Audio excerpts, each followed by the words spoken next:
మోకాళ్ల నొప్పులు, gas, gut health వంటి సర్వ రోగాలకు నివారణి అరుణ యోగా ఆముదం. ఏం సార్ మీ ఇద్దరి మధ్య అంత థిక్ రిలేషన్, అంటే అది ఫ్యామిలీ బాండింగ్ లాగా అయిపోయింది.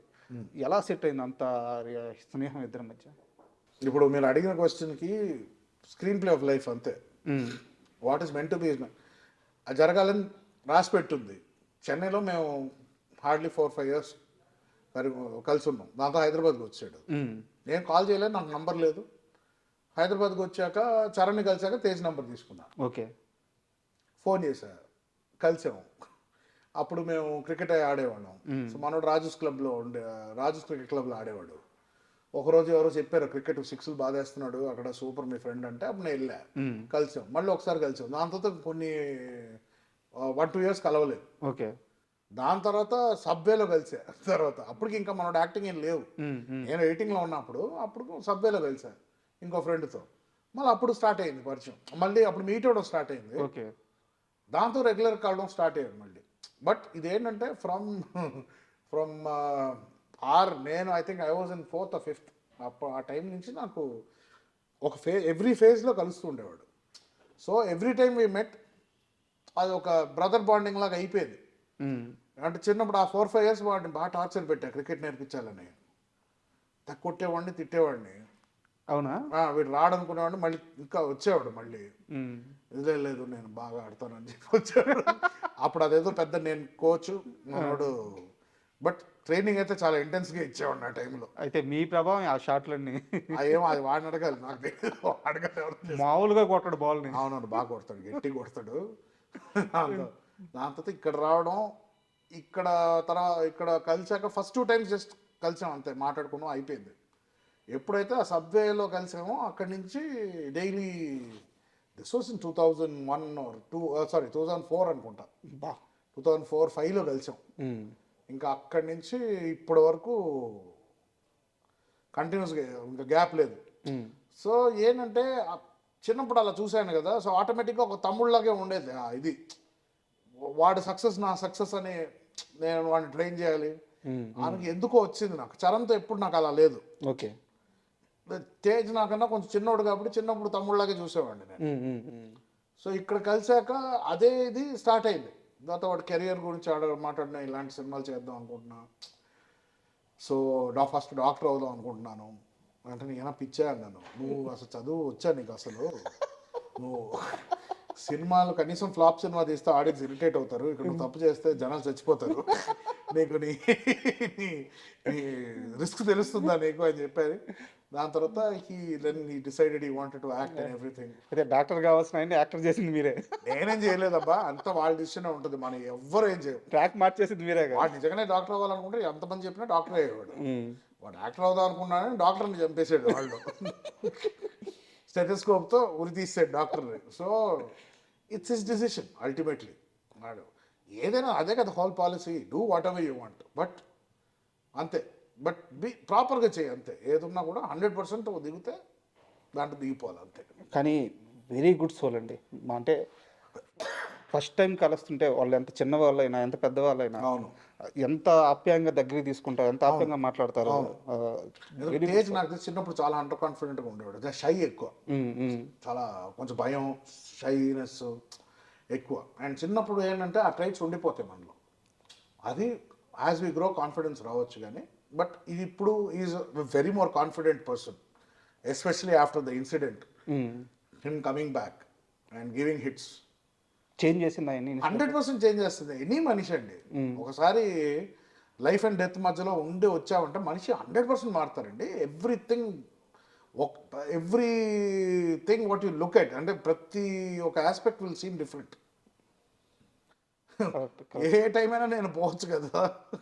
Why am I taking this seriously? చూసుంటారు కదా, ఎక్స్ట్రీమ్ చూసేస్తారు కదా. ఇంకా 100% మారుస్తుంది మనిషిని. చెప్పాడా ఎప్పుడైనా? చెప్పాడా మామ అయిపోతాను అనుకున్నాను, ఏం అర్థం కాదు? అవంతా అంత డీప్గా ఏం మాట్లాడడం అండి. ఎందుకంటే మనం కలిసినప్పుడు అది పెట్టకూడదు, అది ఆ ట్రిగర్ పెట్టకూడదు. ఆ ట్రిగర్ అది ఎప్పుడు ఉంటుందో ట్రిగర్. సో అది మైండ్ ఆటోమేటిక్గా స్ట్రెంగ్త్ అయిపోయి స్ట్రాంగ్ అయిపోయి దాన్ని ఫేడ్ అయిపోద్ది. ఇంకా ఒక పాయింట్ తర్వాత అబ్బా అప్పుడు ఎప్పుడో ఒకటి అయిందని గుర్తుకుంటుంది మనకి అంతే. సో దాన్ని మనం గుచ్చి మాట్లాడడం. టాక్ ఎనీథింగ్ ఎల్స్ అంటే అన్లెస్ అది నేను బాదర్ చేస్తుందంటే దాని గురించి మాట్లాడతాను. మరి ఇంత క్లోజ్ ఫ్రెండ్స్ ఇద్దరు పెళ్లి గురించి ఆలోచించట్లేదండి? ఎవ్రీడే ఆలోచిస్తాం, ఆ? ఎవరు దొరకట్లేదు. నిజంగా ఆలోచిస్తున్నారా? ఆలోచిస్తామండి, ఎందుకంటే మా ఇంట్లోనే చాలా సక్సెస్ఫుల్ రిలేషన్షిప్స్ ఉన్నాయి. అంటే నాన్నమ్మ గారి, కృష్ణ గారిది ఇటు చూస్తాం, ఇంట్లో ఆంటీస్ వాళ్ళు. Ultimately what ever any life ఒక రిలేషన్షిప్లోనే ఎండ్ అవుద్ది. అండ్ ఎగ్జాంపుల్స్ ఉన్నాయి. So I always believed in a good family.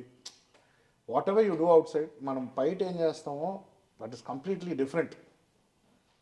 అది వదిలేసి ఇంటికి వచ్చాక, అప్పుడు ఆ చెన్నైలో ఒక అట్మాస్ఫియర్ ఉండేది, ఇంటికి వస్తే అది ఒక safe space, nothing can enter. అది ఇప్పటికే ఐ క్రేవ్ ఫర్ ఇట్. ఇప్పుడు చాలామంది లేరు లైఫ్లో, బట్ ఆ atmosphere I feel it is నా responsibility to create that for the future generation. అంటే ఒక మ్యారీడ్ లైఫ్ గురించి మీకు మంచి అవగాహన ఉంది, అర్థమవుతుంది మీ మాటల్లో. బట్ ఎందుకు అటువైపుగా అంటే రీజన్, అంటే పర్టికులర్ రీజన్ నచ్చిన అమ్మాయి దొరకట్లేదా? Right place at the right time అంటారు కదండి. టైం రాలేదా? ఆ టైమింగ్ కుదరలే లైఫ్లో ఎప్పుడు. ఎయిదర్ రాంగ్ అమ్మాయిలను కలవడము, ఆర్ వాళ్ళు రాంగ్ పర్సన్ నన్ను కలిసారేమో. ఇంట్లో తప్పు గిప్పు లేదు, కానీ కంపాటబిలిటీ కుదరకపోవడం వల్ల. అండ్ ఎలా చెప్తాను, ఫస్ట్ 20 to 30 పాపం ఒక అమ్మాయి కోసం వెయిట్ చేశాను. ఆ అమ్మాయి తిరిగి కూడా రాలా, పెళ్లి చేసుకుని వెళ్ళిపోయింది. సో ఆ మోస్ట్ ప్రైమ్ ఇయర్స్ నేను ఇంకే అమ్మాయిని చూడలేదు. ఆ 30 years తర్వాత ఏంటన్నా ఇంత వీపీగండి అయిపోయానా అని అనుకున్నాను నేను. So after that mind set change అయింది. సో నా first relationship was after my 30s. So అప్పుడు నేను 17లో ఉన్నట్టు ఉన్నది, నాకు everything was new. Can't understand, navigation కుదరలా. సో కొన్ని వర్కౌట్ అవ్వాలి రిలేషన్షిప్స్. బట్ నాకు తెలిసినంత వరకు, నేను కనుక్కున్నంత వరకు నేను అడుగుతున్నాను, ఆరెంజ్ సినిమా ఉంది కదా, orange movie, orange Ram Charan గారు. అవునవును, మీ లైఫ్ అని చెప్తారు చాలా మంది. యాక్చువల్లీ సరిగ్గా గుర్తులేదు ఆ సినిమా నాకు. అంటే ఏదున్నా మొహం మీద చెప్పేస్తారు, నిజం చెప్పేస్తారు, రిలేషన్షిప్స్ క్యారీ అవ్వవు, బ్రేక్ అయిపోతుంటాయి అని చెప్పేసి. యా, అల్టిమేట్లీ నేను అదే కదా, రిలేషన్షిప్ నేను మ్యారేజ్ చేసుకున్నా కూడా నా రిలేషన్షిప్ బాగుందని ఎప్పుడు అంటానంటే, డెత్ బెడ్ మీద ఉన్నప్పుడు అంట. అప్పటికి ఇంకా వైఫ్ నాతో ఉందంటే very good relationship, my soulmate. లేకపోతే 50-60 కూడా డివోర్స్ అయిపోయాడు ఉన్నారు. So I will only trust at the end of the world. At the end of my world ఏదైనా ఇది ఇది నన్ను కంప్లీట్ చేసింది, దిస్ ఇస్ మై సోల్మేట్, నేను అచీవ్ చేశాను అనేది ఆ టైంలో డిసైడ్ చేయాలి, కానీ ఈ టైంలో ఏది. సరే, ఇప్పుడు ఓపెన్గా ఒకటి చెప్పండి. మీరు చేసుకోవాలనుకుంటున్న అమ్మాయికి ఉండాల్సిన లక్షణాలు ఏంటి, క్వాలిఫికేషన్స్ ఏంటి? అదే కదండి, నాకు క్లారిటీ లేదు. ఇంకా క్లారిటీ రాలేదా? క్లారిటీ అంటే క్లారిటీ కాదండి, ప్రాబ్లం అంటే అలాంటి లిస్టులు పెట్టుకున్నా అంటే ఎవరు దొరకరండి అలాగా. ఎవ్రీథింగ్ షుడ్ బి మ్యాజిక్ లాగా జరగాల, న్యాచురల్గా అవ్వాలి. ఒక అమ్మాయిని చూస్తే ఎందుకు అమ్మాయి నచ్చుతుందో, ఆ అమ్మాయి doesn't have to be Aishwarya, నేనేదో రితిక్ రోషన్ కాదు, కానీ doesn't have to be the most attractive women. కొంతమంది జస్ట్ నచ్చేస్తారు. కరెక్ట్. నేను ఫస్ట్ ఇష్టపడ్డ అమ్మాయి అయితే నార్మల్గా ఉంటుంది అమ్మాయి, బట్ 10 ఏళ్ళు వెయిట్ చేశారు. యా, నాకన్నా 4 years పెద్ద అమ్మాయి ఉంటుంది ఆవిడ, బట్ వెయిట్ చేశాను అంతే. అది ఎందుకు అంత నచ్చిందో తను నమ్మలేదు, నేను చిన్నపిల్లకని ఈడేం ఉంటాడు ఇంకొక అమ్మాయిని చూసుకొని యంగ్ అమ్మాయికి వెళ్ళిపోతాడు అనుకుంది, పిచ్చింది. తర్వాత 30కి రియలైజ్ అయింది. 34 వచ్చినప్పుడు నేను 30 వచ్చి అప్పుడు రియలైజ్ అయింది. అప్పుడు పెళ్ళి అయిపోయింది ఇంకొకరితో. ఏం చేస్తావు ఇంకా, కానీ అమ్మాయి వెళ్ళి హ్యాపీ మ్యారీడ్ లైఫ్ అన్న. సో ఇప్పుడు మనం